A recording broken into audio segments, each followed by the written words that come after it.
यह व्यवस्था होने के बाद ये बहुत कठिन है, ये तो मैं भी जानता हूँ बहुत कठिन है कि दो क्लासेस एक ही रूम में चल रहे हैं और ये सामान्यतः मैंने देखा है और जूनियर में तो और है।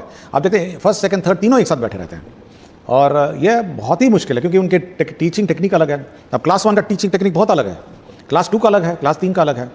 तो मैं टीचर्स की समस्या समझता हूँ और मैं सभी 100% हम लोग जो क्लासरूम है वो सैंक्शन करेंगे, बिल्डिंग्स बनेंगे, लेकिन तब तक वो टाइमिंग हम लोग आगे पीछे करके इसको चलाएंगे। बहुत बहुत शुक्रिया सर। इसमें सही में मल्टीग्रेड टीचिंग एक समस्या भी है और किस तरीके से इसका निवारण हो इसके बारे में शिक्षक भी चिंतित हैं सर। विभाग की ये प्रायोरिटी है और कक्षाओं का जल्दी से जल्दी निर्माण किया जा रहा है। इसके बाद सर सवाल है जो ई शिक्षा कोर्स से संबंधित है। रविंद्र साफी जी हैं उत्क्रमित उच्च माध्यमिक विद्यालय सलहा बेनीपट्टी मधुबनी से। ये पूछते हैं कि क्या हम बच्चे की उपस्थिति भी ई शिक्षा कोर्स से लेने के बारे में सोच रहे हैं? हम लोगों ने इसका ट्रायल कर लिया जहाँ तक ई शिक्षा कोर्स से बच्चों का अटेंडेंस है, लेकिन जो अभी टैब भी प्रोक्योरमेंट की प्रक्रिया में है, जो टैब हम लोग उपलब्ध कराने की व्यवस्था में है, तो ट्रायल तो ले लिया गया है कि बच्चे की गिनती ऑटोमेटिकली जो टैब से फ़ोटो होगा ऑटोमेटिकली वो चेक कर लेगा किसका चेहरा कौन सा है और कितने बच्चे आज आ गए हैं। तो ट्रायल तो हो गया है और ट्रायल सक्सीड भी हो गया है।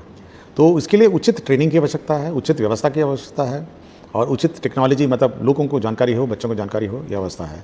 तो इसका एक समय पे हम लोगों ने अपना टारगेट रखा है कि 1 जनवरी से हम लोग इसको फाइनली रोल आउट करेंगे। तो 2 महीना कम से कम हम लोग को लगेगा, लेकिन ट्रायल हम लोगों ने ले लिया है।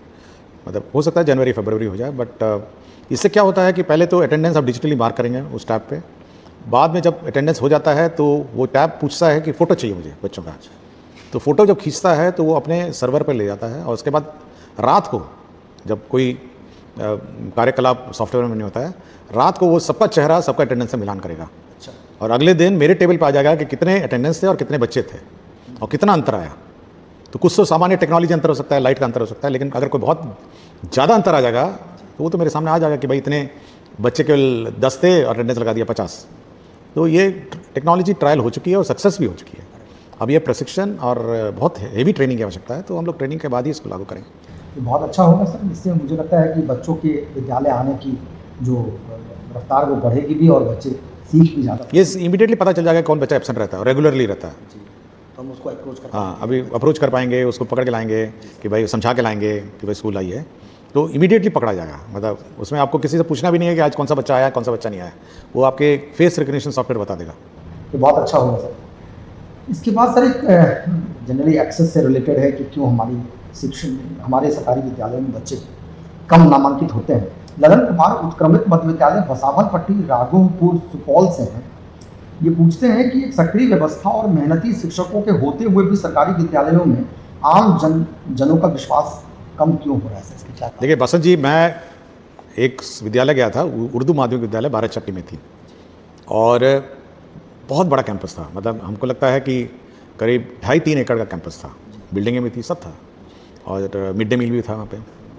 लेकिन बगल में दीवार के किनारे एक तो स्कूल, प्राइवेट स्कूल खड़ा हुआ था और उस स्कूल का निरीक्षण किया। हमारे बच्चे जो थे चौक में मिले, मतलब जो जीटी रोड के सड़क पे हमको मिले बच्चे, और 10 बजे का समय था, 10 सवा 10 बजे। मैं पूछा भी बच्चों से कि भाई 10 बजे तो स्कूल नहीं है, आराम से चलते हुए आ रहे थे। 2-3 लड़कियां थी, चलती हुई आ रही थी।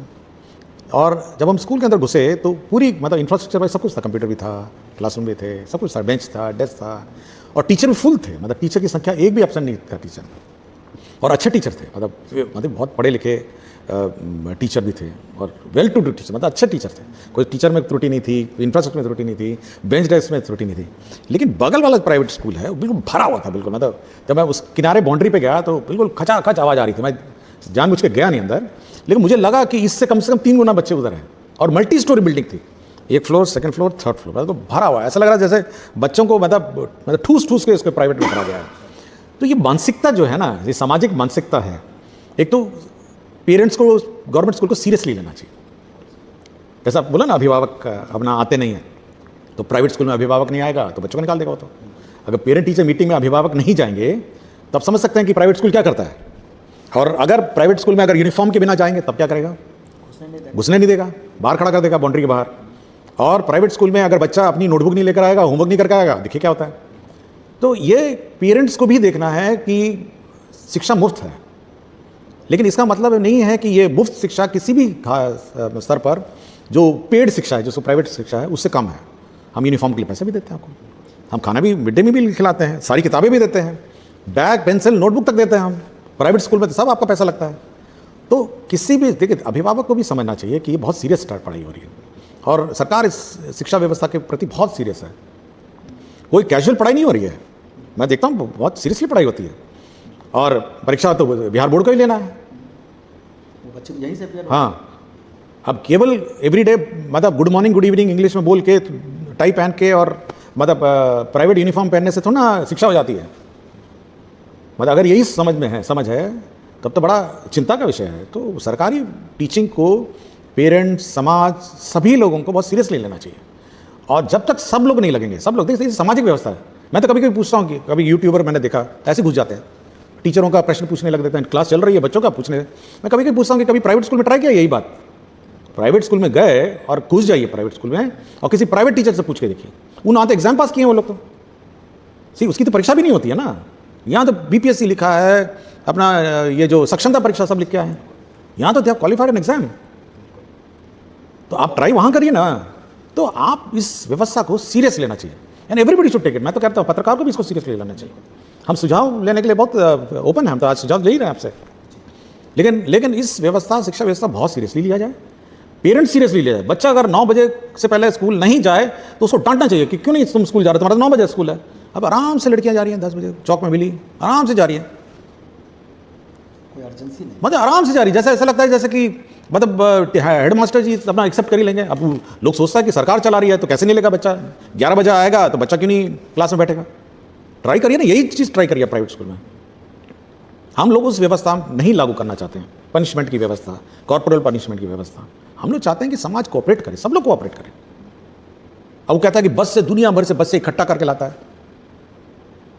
दूर दूर से, पता नहीं कहाँ से। हमको बोला 12 चट्टी का स्कूल था, NH-GT रोड पे था, बोला दूर दूर से आता है, पूरा ठूस के भर देता है स्कूल को।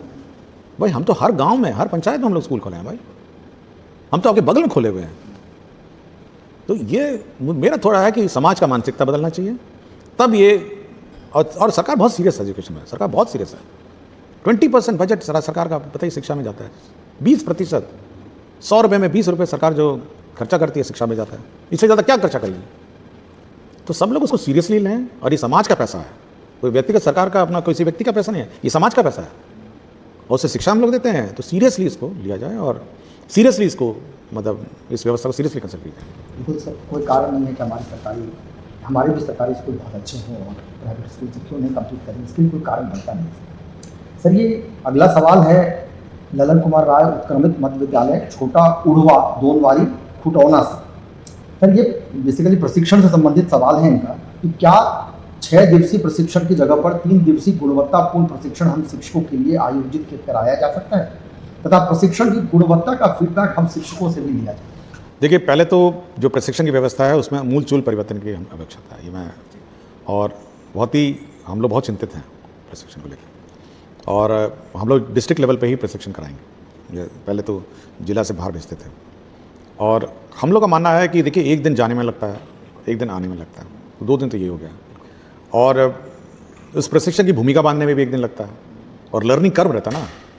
तो देखते हैं कितना समय लगेगा, कितना हम लोग समय में इसको कर पाएंगे। बट हम लोग मूलचूल परिवर्तन करेंगे और रेगुलर हम लोग ट्रेनिंग इसमें रखेंगे, और चाहेंगे कि मतलब शॉर्ट हो, संक्षिप्त हो, और रेगुलर हो, और इफेक्टिव हो। और जहाँ तक हम लोग का ये फीडबैक का है प्रश्न है, तो हम लोग अब चाहेंगे कि जो भी प्रशिक्षण प्राप्त करते हैं, प्रशिक्षण के बाद वो अपना फीडबैक फॉर्म भरेंगे कि क्या उन्होंने शिक्षा लिया नहीं लिया। और साथ ही साथ हम लोगों ने जो टीचर्स हैं, जो हमारे टीचर्स ट्रेनिंग कॉलेज के टीचर्स हैं, उनको भी हम लोग कुछ स्कूल अटैच कर रहे हैं, ताकि यह भी देखें कि जो आप पढ़ाए हैं टीचर को, तो वास्तव में जो पढ़ाई है वो वहाँ इम्प्लीमेंट टीचरों ने किया नहीं किया। तो कुछ स्कूल्स हम लोग टेस्ट बेसिस में अटैच करेंगे, ताकि वो लोग देख के आएँ कि उनका जो टीचिंग है वो सही दिशा में जा रहा है, या पढ़ा कुछ रहे हैं और हो कुछ रहा है। बहुत बहुत शुक्रिया सर। ये एक सवाल है सर शशिकांत कुमार NPS कांटी टोला भवन गामा खबरिया से। सर ये पूछते हैं कि विभाग के पास शिक्षा सेवक का कैडर है, उपलब्ध है, क्या इनके कार्य और दायित्वों से संबंधित कोई दिशा निर्देश उपलब्ध है? यदि है तो उसे सख्ती से लागू किया जा सकता है। देखिए, सबसे महत्वपूर्ण जो हमारे टोला सेवा का तालमी मरकज़ है, तो ये हमारे बहुत महत्वपूर्ण अंग है। और ये सबसे गरीब टोलों में के प्रतिनिधि हैं और बहुत जहाँ पे शिक्षा की आवश्यकता है, अल्पसंख्यक टोलों में कार्य करते हैं और साथ ही साथ महादलित और अन्य टोलों में काम करते हैं। तो मेरा बार बार इनसे अनुरोध रहा है कि आप बच्चों को देखिए स्कूल में समय पे लाइए, जो बच्चे स्कूल से बाहर हैं उनको आप स्कूल में लाइए और कोशिश करिए कि ये ठीक ठाक पढ़ें। सरकार इन पर बहुत खर्चा करती है। ये शिक्षा के टीचर के व्यवस्था से आप बाहर के लोग हैं जो अगर कोशिश करेंगे तो महादलित टोलों के, अल्पसंख्यक के बच्चे 100% पढ़ लेंगे। और कोई कठिनाई है तो हम लोग अलग से बात कर सकते हैं, लेकिन मेरा बस ये बार बार अनुरोध रहा है कि आप लोग बच्चों को स्कूल लाइए और पढ़ाइए और कोशिश करिए कि वो ठीक ठाक पढ़ें। पढ़े लिखे लोग हैं, आपके तालीमी मरकज़ के लोग पढ़े लिखे लोग हैं, आपके टोला सेवक पढ़े लिखे लोग हैं। तो कोशिश करिए जल्द कि अपनी मेहनत लगा के ये सब समाज, ये ही है जो अपेक्षित समाज है, इसमें शिक्षा स्तर में सुधार हो। बहुत बहुत शुक्रिया सर। ये 10 प्रश्न आज हमने लिया है और हम आगे भी हर एक शनिवार को, जैसा कि आपने कहा है कि हम चुने हुए प्रश्न शिक्षकों से लिया करेंगे। हम शिक्षकों से भी अनुरोध करेंगे, अपील करेंगे कि वो अपने प्रश्न जो विद्यालय प्रबंधन से हो, कक्षा वर्ग कक्षा से, और बच्चों से भी, अगर कोई बच्चा भी कोई बच्चा भी पूछना चाहे तो भी पूछ सकता है कि हम लोग बच्चों से का भी प्रश्न है। आज बच्चों का प्रश्न नहीं आया है, आज केवल टीचर्स लोगों का आया है, तो कोई बच्चे भी अगर पूछना चाहें तो हम लोग अगली बार से 1-2 बच्चों का भी प्रश्न हम जवाब दें। हम लोग अगली बार से और प्रश्न लिया करेंगे। ये हमने शुरुआत की है और ये बहुत स्वस्थ परंपरा हमने इस्टेब्लिश की है। बहुत बहुत शुक्रिया आपको सर, बहुत बहुत धन्यवाद।